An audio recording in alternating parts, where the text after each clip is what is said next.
So what's this whole process been like for you? I know you're excited to kind of recommit to Indiana, but how stressful was it going through the coaching change? It was stressful. You know, Coach Crean getting fired, not knowing who they were going to bring in, and then found out Archie was coming. So we had to meet with him, talk with him, see what his plans was for me, and then that took the stress off when I found out it was Archie. And then once meeting him, it was just like, I know I want to go here. You didn't waste any time. I mean, I know that the day you met with him that night, you tweeted it. I talked to your dad that night, and he was basically like, wow, he already tweeted it. Yeah. He didn't even know you were going to do it that quick. What about the meeting made you want to just go ahead and get it out of the way? He didn't waste any time. He let me know straight off the jump from what it was, how he wanted me to play. He let me know about his system, where I would fit in, how I would play, and how I would fit in and grow as a person and develop as a player. So it helped a lot knowing who he was bringing in, coaching staff-wise too, and then that was it really. He let me know what it was. He didn't bull jive it, and then it was good from there. How difficult was it for you to go through, Coach Crean getting like, oh, I know you were at the NIT games and you were around the program a lot and really had a good relationship. I mean, how difficult was that all for you to go through? I've been committed for a while to Crean, so we developed a great relationship, bond.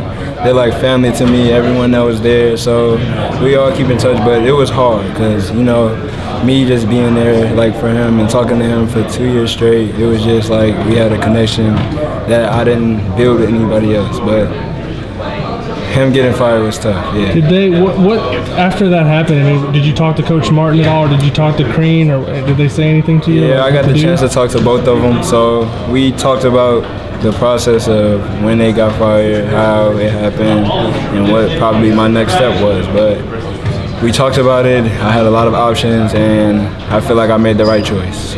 What was it about Archie that when he came in and talked to you, I mean, what made you feel comfortable personality-wise or with what he said? It was more his personality and what he said. So he let me know basically his system. I fit very well with his system, his running gun system. They like a lot of pick and rolls. I've seen a lot of his games at Dayton. I know the point guard he had for 4 years, Scooch. I know him, so it was just, I felt comfortable with Coach. How much homework did you do on Archie and Dayton to kind of see what they did? I did a lot of homework during that process. When I found out he got hired, I did a lot of research. I looked at Dayton, I looked at his past coaching history, who he assisted for, where he went. I did a lot of research for that. It seems like defense is going to be a huge staple of kind of what he wants to do at Indiana. And I know watching you play, I mean, you like to get out in passing lanes, you like the ball pressure. How do you feel like you fit in with the system? I feel like I fit in well. I take pride in defense. I take pride on both ends, offense and defense. So I feel like him coming in, being a defensive-minded program, that's cool with me. I'm perfectly fine with it, and I fit in well with that. Did you talk to Justin at all during the process? Or? Yeah, I talked to him and Cliff during the process, and we talked about it. We talked about Coach Crean getting fired. We talked about what probably our next step could have been, or where we might go, or if we might stay. So we talked all about this, and we just had a long time to think about it, and we all made our decisions. What do you think Cliff is thinking right now? I mean, you've talked to him, or kind of what are you trying to keep him on board? I spoke to Cliff, and of course I'm trying to keep him on board and try to bring him back to the Hoosiers. So I'm still waiting on him, but I'm letting him think. He got a long process to think about, so I'm still in his ear for Indiana, but he still has to think about it. But hopefully he comes back. Obviously you had to do homework on Archie and meet with him and all that stuff, but how much did the other stuff about IU, the campus, the academics, the fans, all those things kind of play into that decision?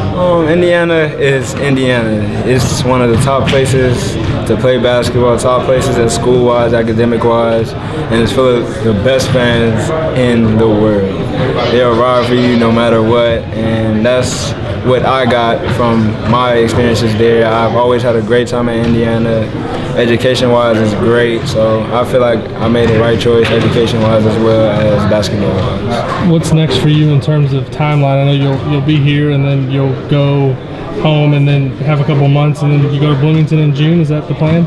Yes, sir. I'll be in Bloomington in June. What do you want to work on between now and then? Do they have a list of things they want you working on? They have a list of things. Yeah, they got a few things that they're gonna send me and let me know what I could do to help the program out. What are you kind of looking forward to about this week and getting to play with Justin and getting to know him maybe a little better? We already talk almost like a daily basis, so we talk a lot. So just playing with him and getting a feel for how he plays and all that stuff, it's just gonna come. I think it's gonna come naturally, but it'll be a good testing waters for what's up to come.